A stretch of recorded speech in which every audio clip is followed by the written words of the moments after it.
Sou o Carlos Correia, essa é mais uma live da Líder Chinesa. E ali a live da Líder Chinesa não é toda quarta-feira, tá, gente? Ela acontece quando dá certo. Então, hoje o nosso convidado de hoje aqui é o Matheus Oliva da Costa, e ele vai falar pra gente sobre o Xunzi, né, o nosso título aí, né, o primeiro acadêmico da China. Então, você quer se apresentar para a gente, Matheus? Rapidinho? Você acha que. Pode ser, pode ser. Bem, o Maravilha. Carlos colocou, né, no cartaz, eu sou doutor em ciência das religiões, eu também tenho uma graduação e um mestrado na mesma área, e na minha carreira acadêmica, ao máximo possível, eu enfatizei estudo de temáticas chinesas. E agora, inclusive, eu estou fazendo também filosofia, né, e pretendo também explorar outras áreas de conhecimento no futuro próximo. Agora, por que que eu falei isso especificamente da minha formação, que eu vou parar por aqui, que é o que importa para a nossa conversa? Porque, curiosamente, uma das primeiras três apresentações que eu tive na vida, não me lembro se foi primeira, segunda ou terceira, porque foi tudo no mesmo ano, foi sobre o Xunzi. O que eu vou aportuguesar a partir de agora sobre como mestre Xun, porque é mais fácil para ouvintes que não têm noção de chinês entender melhor o que a gente está falando, né, cara? E quando eu apresentei, foi num congresso de filosofia lá na universidade onde eu me formei, na Universidade Estadual de Montes Claros, que fica no norte de Minas, e, e que lá tem o curso de ciência da religião lá fica dentro do departamento de filosofia, então a gente está sempre sabendo dos eventos de filosofia, né? Então, quando eu teve o evento de filosofia, eu resolvi apresentar. Bem, o que que eu gostava na época de filosofia? Eu até apresentei no ano seguinte sobre Schopenhauer, tem alguns autores mais clássicos europeus, mas eu tinha comprado no ano anterior esse livro aqui, que quase todo mundo conhece, que é a História do Pensamento Chinês da Annie Chang, que com várias críticas que a gente pode fazer, aí o Carlos está sempre aí na escrivaninha, né? Livro de cabeceira. Por mais críticas que a gente pode fazer esse livro, ele é um livro fantástico. Vou mostrar a grossura dele para vocês aqui. Então, quase 800 páginas, salvo engano. Mais de 800 páginas.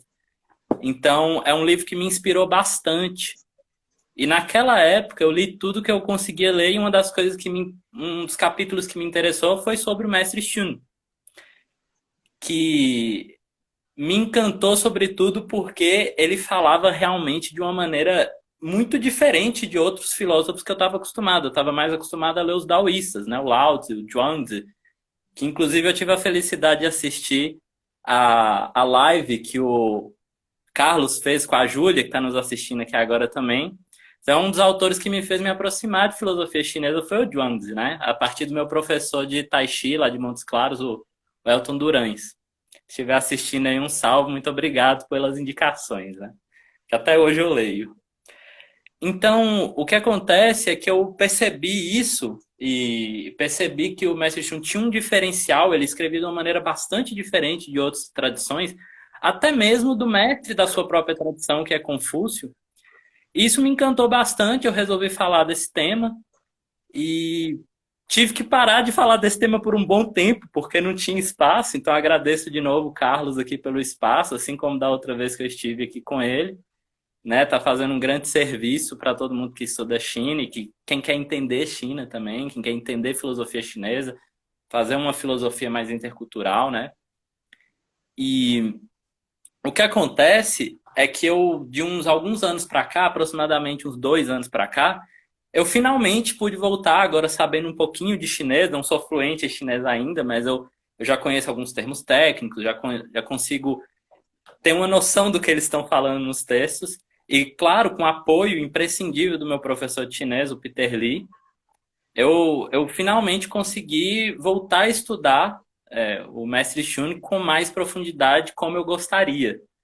E está sendo um maior prazer, até a gente já fez uma primeira tentativa de tradução do capítulo 1 e a gente pulou depois para o capítulo 22 por afinidade, não tem muito critério além da minha afinidade, a minha vontade de estudar mesmo.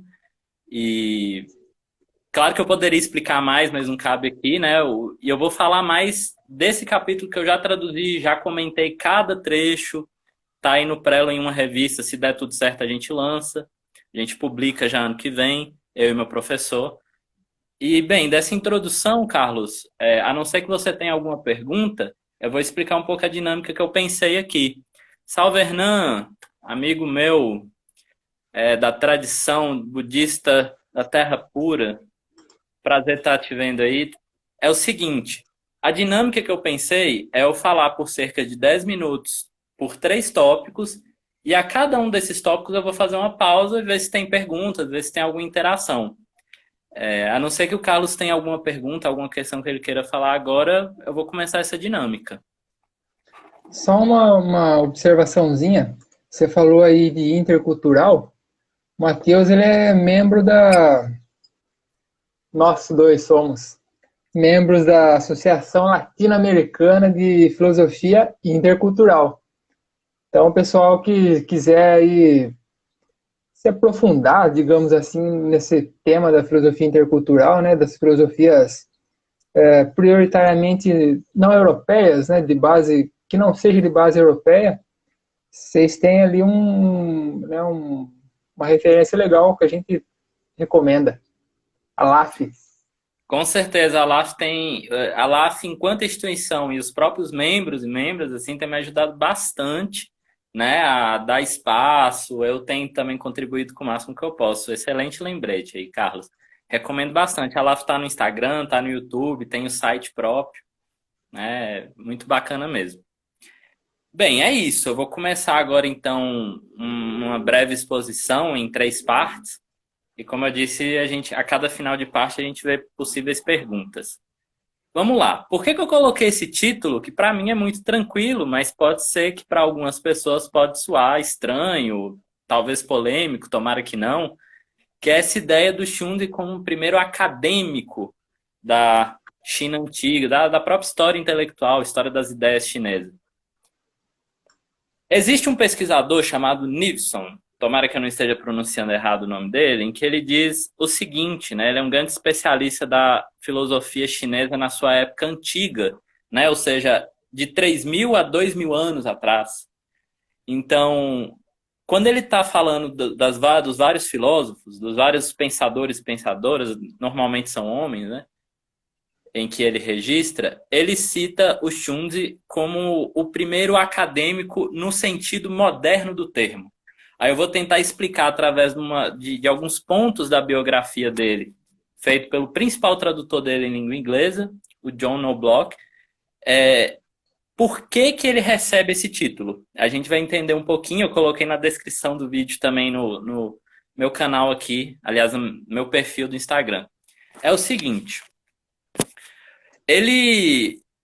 para começar, ele tem vários nomes. Quem vai pesquisar ele tem que saber que dependendo de como você procura, sobretudo se você vai procurar na fonte, né, da língua chinesa mesmo, direto, você tem que saber que não necessariamente ele vai ser escrito como Xunzi, né? Então, eu posso escrever depois para vocês, mas basicamente o nome, vamos dizer assim, de registro original dele é Xun Quan.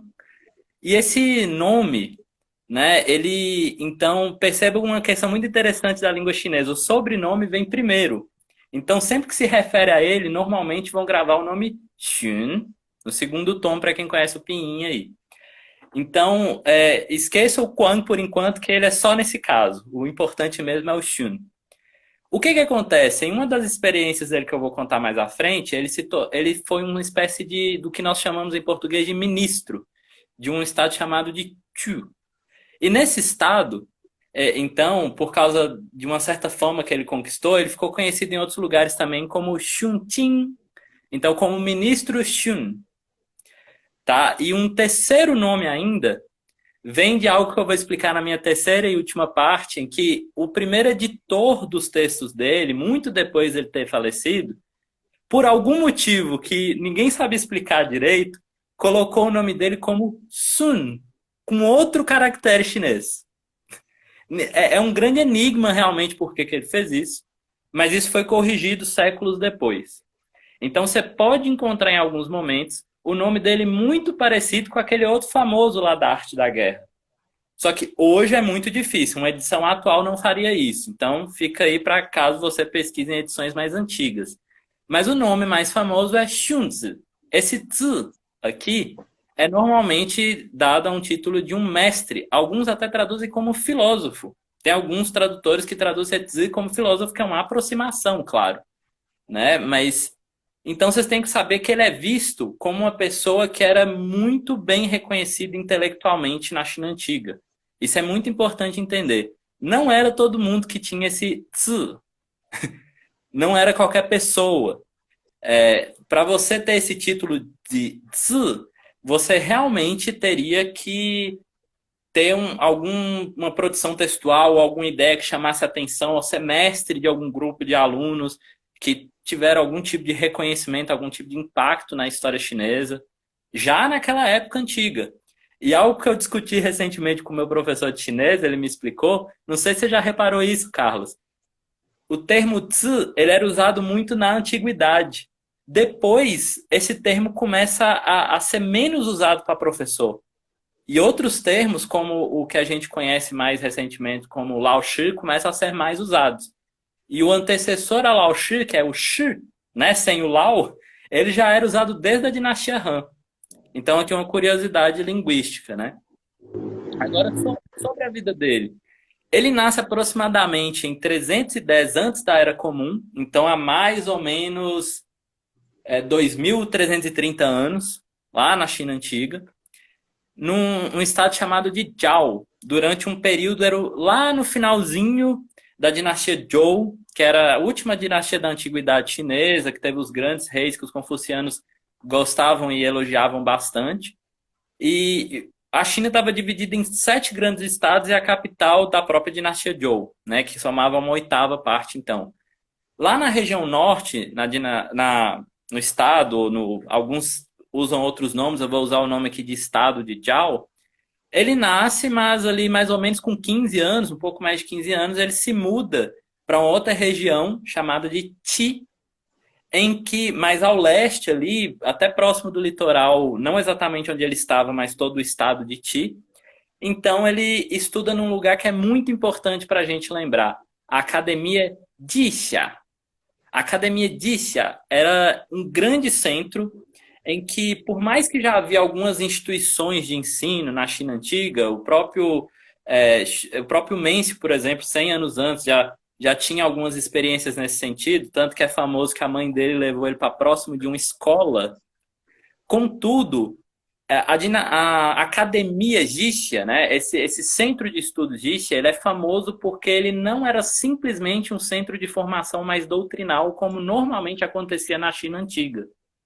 A Academia Jixia, ela reuniu uma série de pensadores, eu vou falar aqui filósofos diretamente, em que, de alguma maneira, eles não só ensinavam, mas eles também disputavam ideias, e todos eles, ao mesmo tempo, eram patrocinados pelo governante, que estava muito interessado em saber, afinal de contas, diante de tantos pensamentos que surgiram em um mundo caótico ali do final da dinastia Zhou, dos reinos combatentes ou estados combatentes, ele estava muito interessado em saber quem afinal, que estava certo, quais eram os melhores argumentos, quem tinha as melhores estratégias de guerra, as melhores ideias de governabilidade.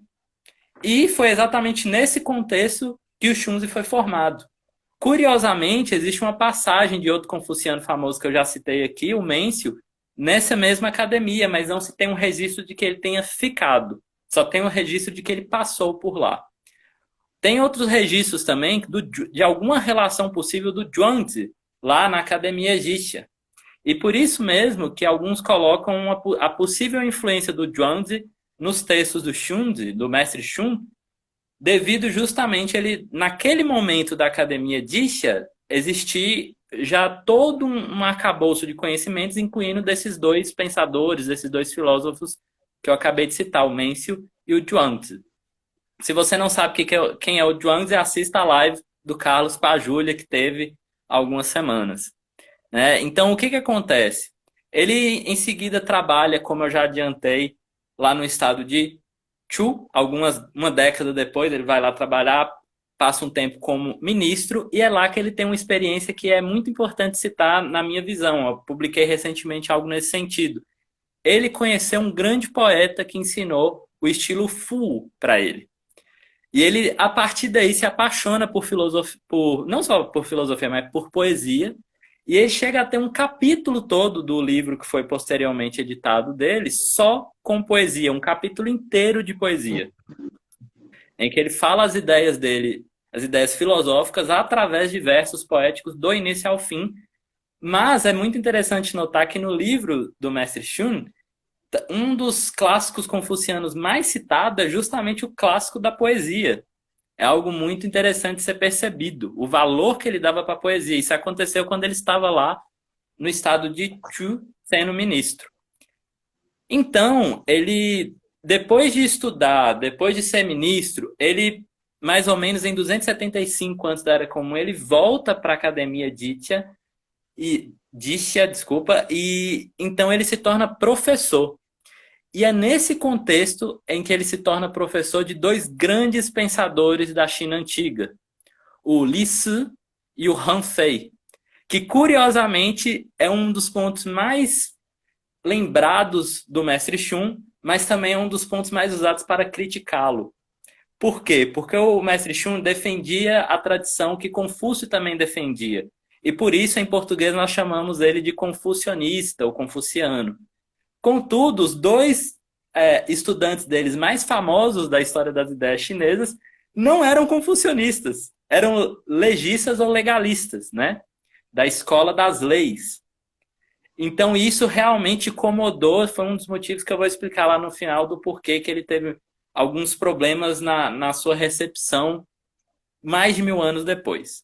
Mas continuando sobre a vida dele, já partindo aqui para o final, ele depois começa uma série de peregrinações, passando alguns anos em vários lugares. Ele passa a viver um tempo no estado de Qin, que seria quem iria vencer os reinos combatentes, os estados combatentes, algumas décadas depois.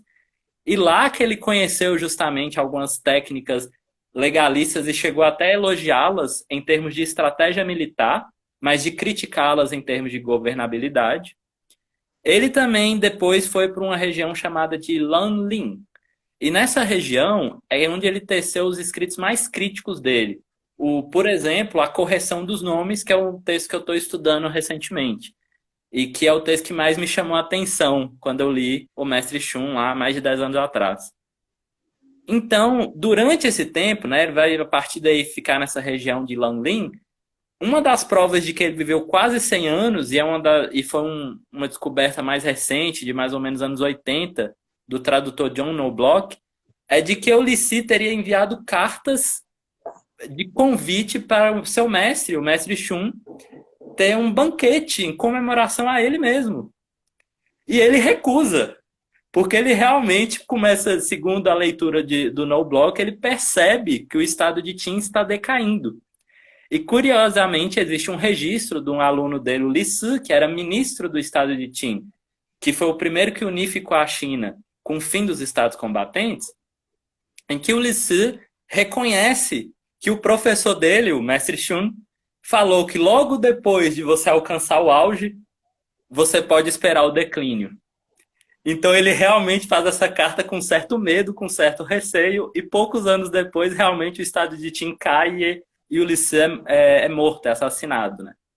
Por estar no estado que perdeu depois para a famosa dinastia Han, que é mais ou menos 200, 210 antes da Era Comum, se torna, então, talvez a primeira grande dinastia da história chinesa.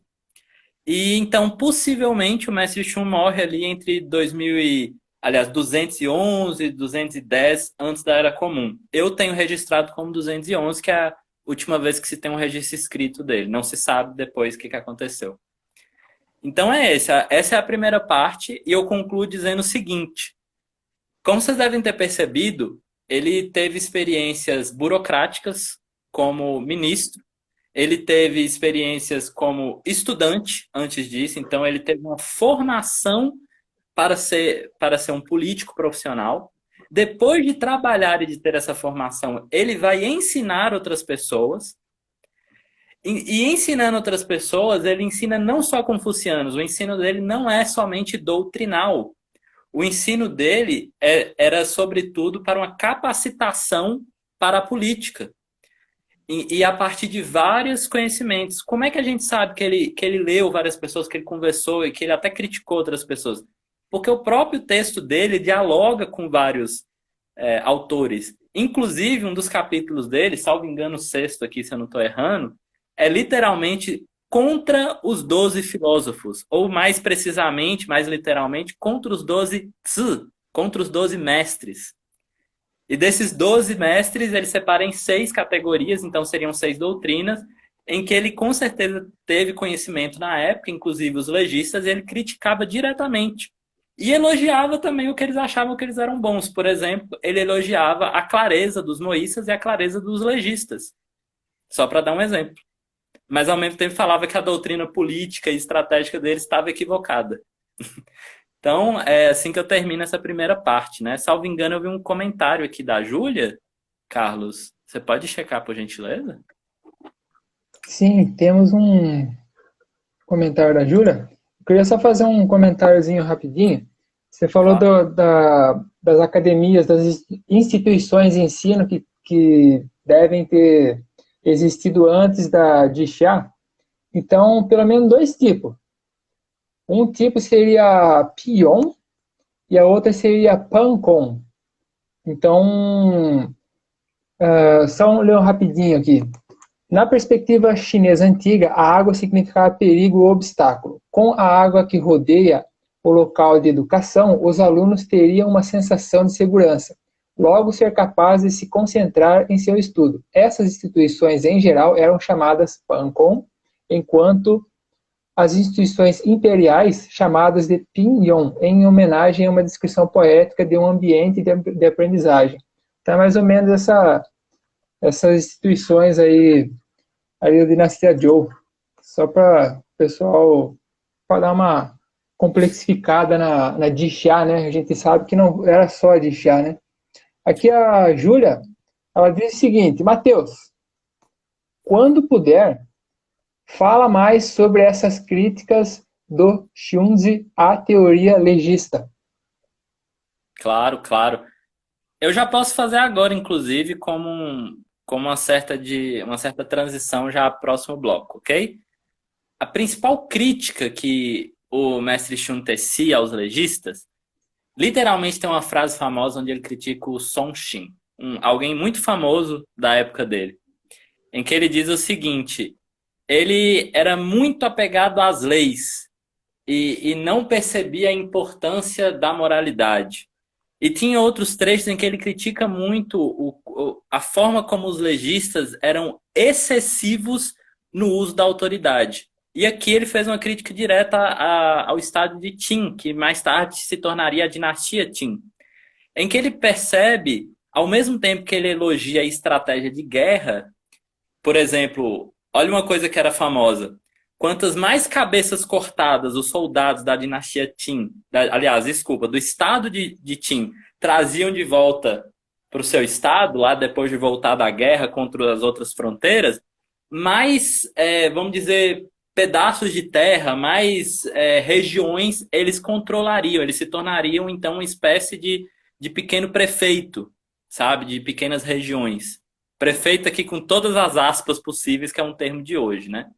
Então se tornaria uma espécie de liderança formal burocrática de uma certa região por quantas cabeças ele trouxesse. Aí olha só, o mestre Xun, no mesmo momento que ele fala assim, ó, é claro que isso aí é efetivo em termos de guerra, mas eles não estão percebendo que eles estão fazendo uma repressão ao povo.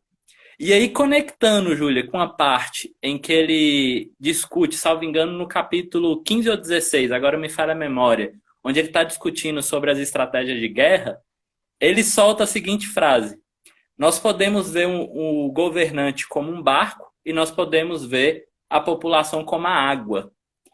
A água pode sustentar o barco, mas a água também pode virar o barco.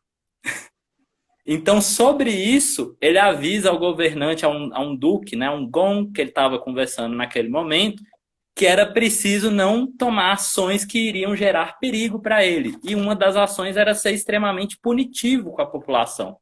Se ele cobrasse muito, fosse muito punitivo, né, com a população poderia virar o barco dele, poderia tomar o seu governo, né, se rebelar contra o governante. Esse é só um dos exemplos, mas eu recomendo bastante você ler esse capítulo do Xunzi, do mestre Xun, né, esse capítulo do Contra os 12 Filósofos, né? Salvo engano é Fei Ershitsu, o nome do capítulo. Capítulo Então, 6. Isso, exatamente. Muito bom. É isso, Carlos. Eu vou passar para a segunda parte, que é um exemplo da filosofia do mestre Xun, que eu falei aqui bastante, a gente já está mais ou menos na metade, sobre quem era ele, o contexto geral dele, bem fazendo uma pincelada, lembrando que a gente está aqui no contexto do Instagram, né? Em algum momento, talvez mais acadêmico, num curso talvez de formação, cada ponto que eu falei aqui dava para falar por mais meia hora, uma hora. O Carlos já concorda comigo que ele é historiador também, ele sabe todo o contexto enorme que tem no que eu estava falando. Né? Eu nem falei o que tinha antes, o que veio depois, propositalmente. Eu estava focando bem na biografia do mestre Xun. Agora, o que o mestre Xun pensa? Bem, ele é conhecido por várias coisas. O que ele é mais conhecido é sobre a teoria dele sobre a natureza humana, ou como eu prefiro, né, sobre o caráter natural. Eu prefiro essa tradução para um termo chinês muito difícil de traduzir, talvez intraduzível de uma maneira satisfatória, chamada Xin. Então, esse termo, ele significa mais ou menos o seguinte, uma das partes dele é justamente o caractere de nascer, de nascimento, de ser vivo. Então, ele está dizendo alguma coisa que nós nascemos com ele. Algumas teorias anteriores a ele, como do próprio Mencio, que eu já citei aqui, muitas outras, caracterizavam esse Xin, esse caráter natural, como sendo ou naturalmente neutro ou naturalmente bom. E existia já alguns poucos pensadores, normalmente legistas, que colocavam como sendo mal. Agora, o mestre Xun ele fez um seguinte diferencial. Ele, quando ele julga, ele toma o partido a partir dos legistas, mesmo sendo um confuciano, de que esse caráter natural seria algo ruim, seria algo seria algo negativo, ruim, que tem maldade, é preciso atentar para a seguinte questão. O conceito de maldade dele é muito diferente do nosso. Mesmo dependendo de outros pensadores chineses, o conceito é muito diferente. E qual que é o conceito de maldade? Ele está numa perspectiva, ele está numa referência, num paradigma confuciano. E a meta principal dos confucianos é a autorrealização moral, não individualmente, mas em conjunto com a sociedade. É alguém que, se for realizado mesmo, vai viver de uma maneira magistral, de uma maneira harmônica, de uma maneira perfeita, dentro dos critérios de perfeição confuciano. Então, percebam a ideia. Se para o confuciano a bondade, o ser bom, é ser uma pessoa realizada, madura, moralmente, que consegue conviver e viver de uma maneira harmônica, de uma maneira perfeita, o mal é justamente quem é individualista, quem é egoísta. Então, o mestre Xun vai dizer com todas as letras, lá no, salvo engano, capítulo 23, o ser humano tem a natureza, tem o caráter natural mal, porque ele busca o lucro. Porque o ser humano tem uma tendência a querer tudo para si, a querer ter vantagens, a querer ter propriedades, a querer acumular algo para si mesmo, mesmo que isso esteja prejudicando outras pessoas da sua própria comunidade, ou mesmo de outras comunidades. Então ele está muito preocupado com isso. Diante disso, ele criou estratégia de pensar, estratégias militares para vencer guerra, criou poesias para nós trabalharmos nossas emoções, trabalharmos a maneira como nós nos expressamos. Ele fomentou toda uma teoria sobre o céu, que eu posso falar aqui agora um pouco também sobre o próprio caráter humano e sobre educação. E eu faço a transição para falar sobre a parte da educação, explicando uma questão muito interessante do céu. Para ele, assim como para outros confucianos, esse caráter natural vem do céu. E o que significa céu nesse contexto? Alguns traduzem de forma assim aproximativa como natureza. Mas o céu aqui seria mais para uma certa fonte natural de onde tudo surge. Então, natureza enquanto substantivo é muito forte para céu. Mas a gente pode dizer com certeza que céu é uma fonte natural do mundo. Então, ele descreve o céu justamente como a sequência ininterrupta de yin yang, por causa do céu que chove, é por causa do céu que tem trovão, mas ele coloca o céu sempre em conexão com a terra. Perceba por que eu vou fazer essa transição, gravem essa questão. Assim como o céu é um princípio de naturalidade, é uma fonte de naturalidade, também a terra provém elementos materiais para o ser humano. E o próprio ser humano é quem faz essa conexão entre o céu e a terra. Por quê? Porque, ao contrário de outros seres, o ser humano é capaz de fazer distinções, é capaz de aprender. Sobre a parte das distinções, eu vou deixar para um outro momento, porque isso é uma teoria epistemológica dele que não é o meu foco agora. Eu vou focar na parte que ele diz que nós, seres humanos, ao contrário de outros seres, temos uma capacidade de aprender, de xue, acima dos outros animais, acima dos outros seres vivos. E o que seria esse xue para ele? Basicamente, quando ele no capítulo 1, é o capítulo de abertura que mais tarde foi editado, mas também foi um dos textos que ele escreveu assim mais cedo na vida dele. E o capítulo chamado Chuanxue, eu traduzi como persuadir ao aprender, ou persuasão ao aprender. Ele explica que o educar-se, o aprender, é transformar a si mesmo. Lembra que eu falei da importância que os confucianos dão para a moralidade? Então, para o Mestre Shun, o mais importante é eu conseguir melhorar a mim mesmo, transformar a mim mesmo, deixar de ser esse ser que, pelo meu caráter natural, vai buscar sempre o lucro. Percebem? Ele está muito preocupado com a sociedade onde as pessoas sejam individualistas, sejam egoístas, que ficam buscando lucro e para isso assassinem, roubem, façam tramóias, não sustentem as relações sociais. Então ele diz, como vencer isso? A gente tem que superar, a gente tem que transformar essa natureza humana, esse caráter natural que a gente tem. Como fazer isso? O primeiro passo, mas já digo desde já que não é o único, a educação, ou aprender, como eu prefiro traduzir. Porque, como vocês vão ver, a noção confuciana de aprender não é só educação formal. Ela vai muito além disso. Então, ele dá 5 passos, né? Resumindo bastante, eu apresentei em outra ocasião toda a tradução e todos os detalhes do debate desse capítulo 1, mas aqui eu vou focar no resultado do capítulo, na síntese do capítulo. Ele coloca 5 passos ou 5 elementos em que cada um de nós, se seguir, vai conseguir aprender com o máximo potencial que nós temos. Primeiro elemento que nós temos que fazer, que nós temos que desenvolver, a constância. Para o aprender, para um educar-se, para um se transformar com o máximo de eficácia, é preciso não parar, é preciso ser constante. Ele dá muitos exemplos naturalistas, desde os rios, pequenos rios que depois de insistir muito por uma longa estrada chegam e se transformam ao mar. Mas ele gosta sempre de dar o exemplo também, exemplos artificiais, exemplos dos trabalhadores. Por exemplo, ele gosta muito do exemplo da pessoa que vai lapidando, do escultor que vai lapidando até aquela pedra se tornar uma escultura, né? Ou ser afiado, um metal ser afiado, por exemplo. Ele também, da mesma maneira, fala, elemento 2, da necessidade da concentração. Se você não concentra, no sentido aqui até mais de focar, você tem que focar o seu estudo. Se você não se focar e não se concentrar, você não vai ter resultados esperados. É isso que ele diz. E ele dá um exemplo muito interessante, que é o exemplo da minhoca. É um exemplo muito característico dele. Ele fala, a minhoca parece muito inofensiva. Ela não tem garras, ela não tem dentes, ela não é muito habilidosa, ela até cega. Mas ela segue sempre no seu caminho. E ela não para. E ela é bastante focada no que ela está fazendo. E por focar no que ela está fazendo, ela chega no poço mais profundo da água mais pura. Percebe? E ele dá essa lição, esse exemplo, essa ilustração.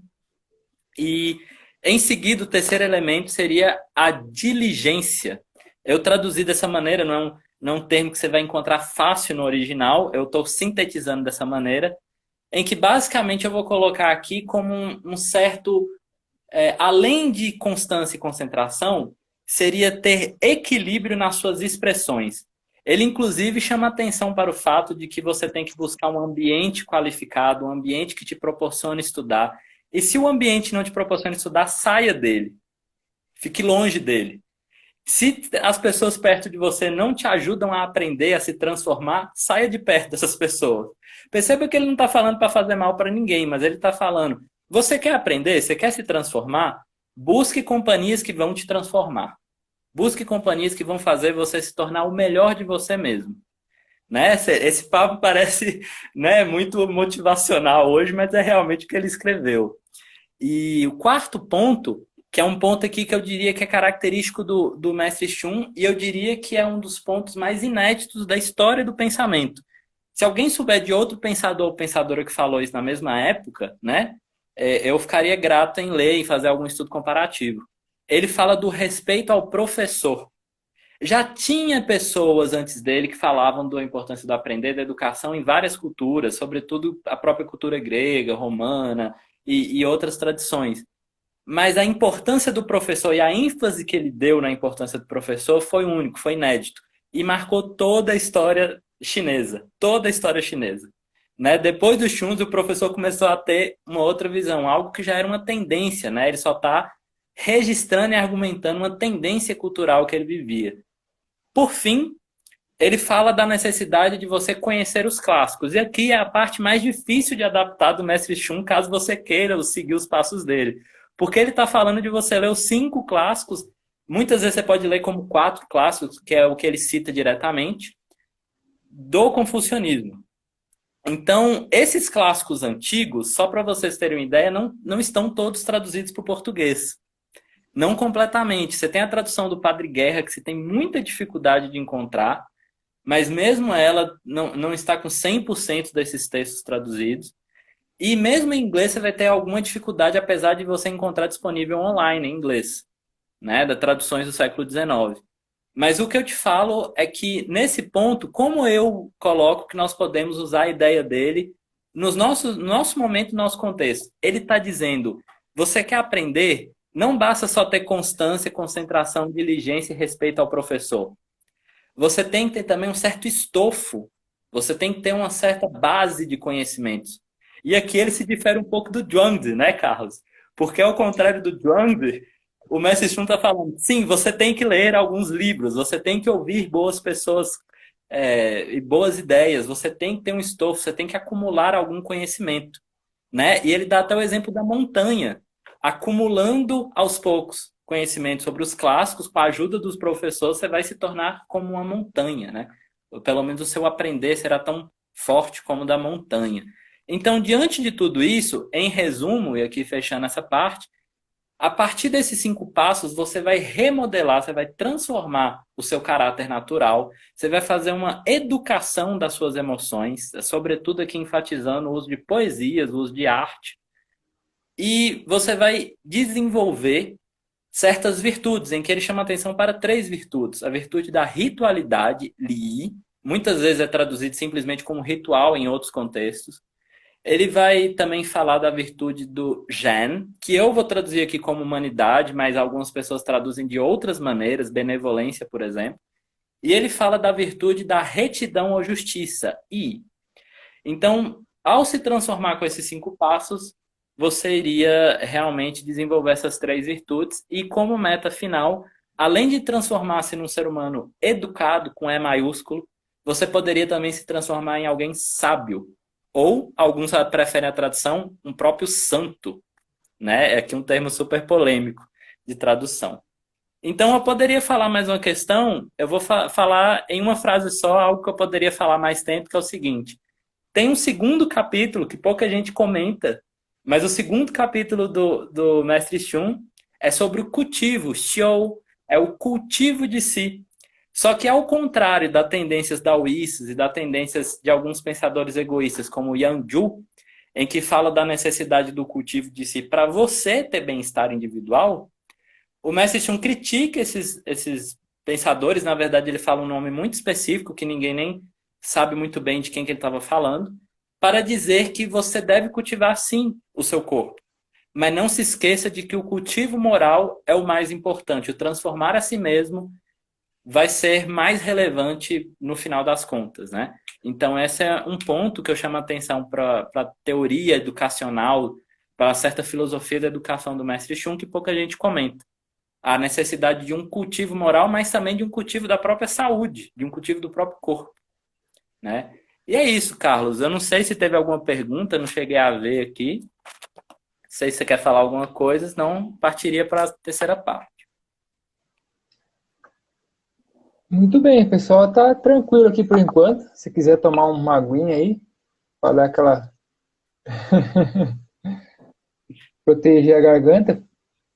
E, bom, eu também teria, assim, um monte de pergunta para te fazer e para a gente discutir aí por muito tempo, né? Já faz alguns anos já que a gente está discutindo aí, não acabou ainda. Então, acho que o legal aqui da minha parte é a gente passar aí para a terceira parte. Acho legal. A gente está com 45 minutos, teria aí uns 15 minutinhos.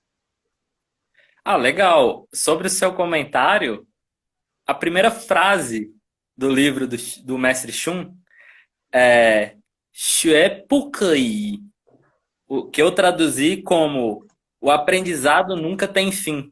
Que ele, inclusive, coloca como uma meta que o próprio educado disse. Que a própria pessoa que é educada com E maiúsculo disse.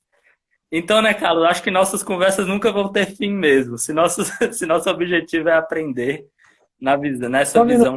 visão. Aqui, ó, a referência que geralmente eu uso, gente, para pegar os textos aqui clássicos chineses. A frase que o Matheus acabou de falar para a gente, eu imagino que seja essa daqui. É essa mesmo. Perfeito. Essa é minha fonte também, Carlos. Até porque é Maravilha. uma fonte digital, ela é mais fácil de passar. Você pega ela, passa, citando, né? Sempre que eu publico, eu estou citando essa fonte. Não sei se você sabe, inclusive, tem uma pessoa, né, que coordena esse website aí que concentra fontes textuais chinesas. Então, Sim. recomendo bastante. Porque no início eu citava só como se fosse só o site, mas existe alguém que está fazendo tudo aí. Então tem um sobrenome específico para citar depois. Mas enfim, Carlos, partindo aqui para o final, então, eu vou tentar ser mais breve nesse ponto, porque esse ponto realmente daria uma longa conversa. Então eu vou fazer um certo direcionamento para quem está nos ouvindo, que inclusive eu já digo desde já que a primeira fonte, mas depois eu descobri outras mais específicas, é a própria Annie Chan. Se vocês pegarem ali o final do texto, o final do livro dela, tem alguns apêndices. Na página 795, tem todas as vezes, ou quase todas, em que o Mestre Shun apareceu, escrito como Xunzi, né? X-U-N-Z-I. Então, vocês vão ver que tem realmente bastante passagens, assim, mais ou menos umas 20 ou mais passagens, e por todo o livro em que ele aparece. Gravem essa informação.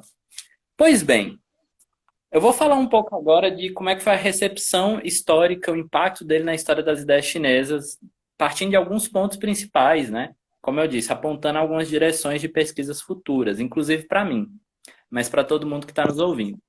Primeiro ponto é que o livro dele, na verdade, eram uma coleção de livros. Ele escreveu cada capítulo, como a gente conhece, e alguns articulam que pode até ser, às vezes um capítulo eram vários textos. Eles eram textos que ele escrevia de forma independente, às vezes publicava, às vezes ficava entre alunos. Por exemplo, no final da vida dele, ninguém sabe se os últimos textos, mais ou menos os últimos 5 a 10 últimos textos do livro dele, a partir do capítulo 27, se eu não me engano, ninguém consegue afirmar se é dele ou se são dos discípulos, só para ter uma ideia. Então, o que acontece? Eles eram livros soltos, né? Eles eram textos individuais, mas que são altamente coerentes entre si. não se tem muitas contradições, não. Ele é um autor que chama atenção justamente porque ele era sistemático, ele era um acadêmico, como eu argumentei mais cedo, como Nivison fala. Ele realmente é um autor que ele se preocupava bastante com algo que a gente fala de uma maneira aproximativa no contexto chinês, que é com a lógica. Por que aproximativa? O termo lógica, a ideia da própria lógica, vem lá de Aristóteles e mesmo de autores anteriores a Aristóteles na Grécia, e muita gente por muito tempo achou que autores chineses não tinham lógica. Mas o mestre Xun é uma prova de que, na verdade, tem sim. E alguns autores anteriores a eles, os chamados moístas, o próprio mestre Mo, né, o mestre Mozi e seus sucessores, os moístas posteriores, eles foram uma referência para os Xuns e pensar como nós podemos argumentar, como nós podemos realmente estruturar o nosso discurso. E ele tinha muita preocupação com isso, a ponto de estabelecer, com base nos moístas, mas já dando uma confucianização na sua teoria, porque ele moraliza as ideias dos moístas, né? De que existiam os discursos mais corretos e de que existiriam erros de linguagem, erro no uso dos nomes, que atrapalham a nossa vivência social. E o que alguns tradutores colocaram como falácias, para justamente aproximar da ideia clássica de lógica lá do próprio Aristóteles. Não é à toa que alguns autores, como no famoso livro que foi originalmente editado pelo Joseph Needham, mas sobretudo por um aluno dele lá da linguística, que ele mostra que o Schunz é comparável ao próprio Aristóteles, porque o Schunz ele sintetizou todo um pensamento dos estados combatentes, o que eu tenho argumentado há um tempo e cada vez tem sido mais claro para mim. Quer conhecer os estados combatentes em termos de ideias, em termos de filosofia? Leia o Mestre Xun. Ele vai te dar direcionamentos, ele vai te mostrar quais eram os assuntos principais que estavam sendo debatidos. Então, ele sintetizou, ele pegou o que ele achava que era melhor, que era mais eficiente, como eu já falei, o caso da lógica moísta, né? E por causa disso tudo, primeiro impacto que ele teve, ele transformou a escrita chinesa. Por que isso? Os moístas já tinham transformado antes dele. Só que os moístas caíram. Os moístas não duraram tantos séculos. E os dois grupos que mais se preservaram, que mais conseguiram se manter no poder com o fim dos estados combatentes e a unificação chinesa, sobretudo ali na dinastia Han, há mais ou menos 2000 anos, foram os legalistas e os confucionistas.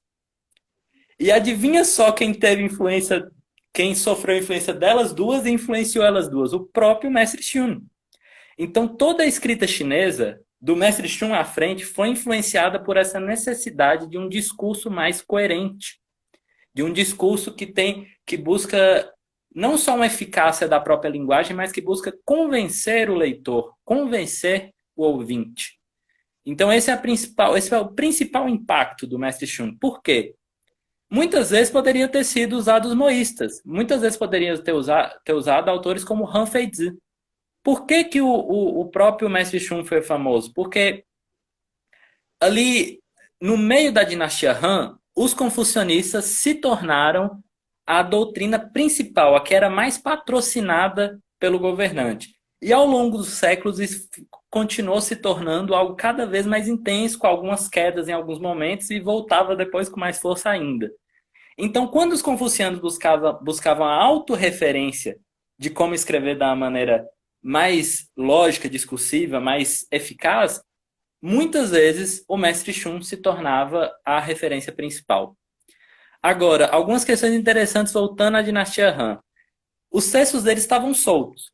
E um certo historiador, que também era confucionista, chamado Liu Xiang, que inclusive tem assim como o caso do Sima, também tem o pai e o filho, tem também o pai e o filho Liu. Ele da primeira parte da dinastia Han, ele faz a primeira edição com o termo Sun Tin. Então, ministro Sun. Algo que foi, como eu já disse antes, corrigido séculos depois. Essa edição se tornou uma edição que durou até a dinastia Tang, quando só ali alguns séculos depois, né, quase 1000 anos depois, uns 600, 700 anos depois, o Yan Lin faz uma edição que é considerada a principal edição até hoje, em que ele finalmente faz essa correção do nome para Xunzi de volta. Os 32 capítulos, como nós conhecemos, é dessa edição da dinastia Tang, do pensador Yan. E por causa disso, até da dinastia Han, até a dinastia Tang, todo o confucionismo tem uma visão mais realista e mais pragmática, que é muito mais impactada pelo mestre Shun do que por outros confucianos. Claro, o próprio Confúcio era importante, os reis da antiguidade eram importantes, só que eles passavam por um filtro mais pragmático e realista do mestre Shun. Por exemplo, o principal confuciano da dinastia Han, o Dong Zhongshu, ele teve muita influência do mestre Shun a partir da ênfase na ritualidade, no Li, né, que tem diversas possibilidades de tradução aqui, cultura, etiqueta social, ritos e por aí vai. É um termo realmente bastante polissêmico. Então, o que acontece? Apenas pontuando e partindo para o final. Do meio da dinastia Tang para depois, a dinastia Tang ali, ela ocorre mais ou menos entre século VIII e século IX. O que acontece? Começa a surgir algumas críticas ao mestre Shun por causa da sua ligação histórica com os legalistas. Sobretudo por causa disso e também por uma virada mais conservadora dos confucianos contra o espaço que os budistas e os daoístas tinham alcançado na sociedade chinesa. Então, por motivos interculturais e de conflitos interculturais, o mestre Shun começa a perder espaço, o Mêncio começa a ser visto como a verdadeira linhagem que está desde Confúcio, do neto de Confúcio, que passou para o Mêncio e que tinha sido, assim, hipoteticamente esquecida. Esses pensadores do final da dinastia Tang, sobretudo do início da dinastia Song, há 1000 anos, eles começaram a ver o Mêncio como o verdadeiro legado de Confúcio, a verdadeira interpretação de Confúcio, e o mestre Shun começou a ser esquecido. Mas nunca totalmente, ele sempre era citado, ainda que saiu da cena principal, da referência principal. E aqui eu termino dizendo que ele continua citado até hoje. No fim do período imperial, do período mais monárquico chinês, quando começa a ter toda uma reviravolta, toda uma revisão dos próprios chineses e de interesses de estadunidenses, canadenses e de europeus na filosofia chinesa a partir do século XIX, pouco a pouco, sobretudo a partir do final do século XX, olha, bem recente, o mestre Shun foi redescoberto, sobretudo pelo seu critério de discurso lógico, eficaz, pela sua crítica, pela sua postura acadêmica de usar teorias que não eram da sua escola, ao mesmo tempo que as critica. E por causa disso, né, nós temos uma onda dos últimos mais ou menos 40, 30 e mais ainda os últimos 20 anos, com vários textos, com vários livros, artigos pautados pelo estudo, sobretudo em inglês, sobre o mestre Shun e a partir do mestre Shun. E nós temos duas traduções completas para o inglês, do Eric Hilton e do John Knobloch. A do John Knobloch tem um estudo enorme, feito ali no final do século XX, e a mais recente, de poucos anos atrás, aliás, da década anterior, já pensando aqui, da década de 2010, do Eric Hilton, é uma tradução focada para graduandos em filosofia ou qualquer outro graduando que estuda cultura e pensamento chinês, então é focada numa linguagem mais gostosa de ler e realmente o Eric Hilton tem uma linguagem mais prazerosa de se ler. Mas se você quer ver mais detalhes e mais comentários, leia a versão do John Knobloch. Bem, era isso. Acho que a gente está bem no tempo, né, Carlos? Sim. Obrigado, Matheus. Felizmente a gente vai ter que encerrar assim, porque senão, se cair a live, a gente não sabe se a gente consegue salvar ou não, e já aconteceu da gente não conseguir salvar. Então, não. Acho legal a gente salvar essa live aqui, que ficou bem legal. Obrigado, Matheus. Pô, que é isso, eu que agradeço. Quem tiver pergunta depois, eu sei que é um assunto pesado e pouco conhecido. Quem tiver pergunta depois, eu estou à disposição. Agradeço de novo todo mundo que está nos assistindo agora e depois. E ao Carlos também pelo espaço, pela iniciativa do projeto. Muito obrigado mesmo. Valeu, Matheus. Valeu, pessoal. Abraço aí. O Monge Herman, um abraço para você aí. Vamos nessa. Até mais, gente. Boa noite, brigadão.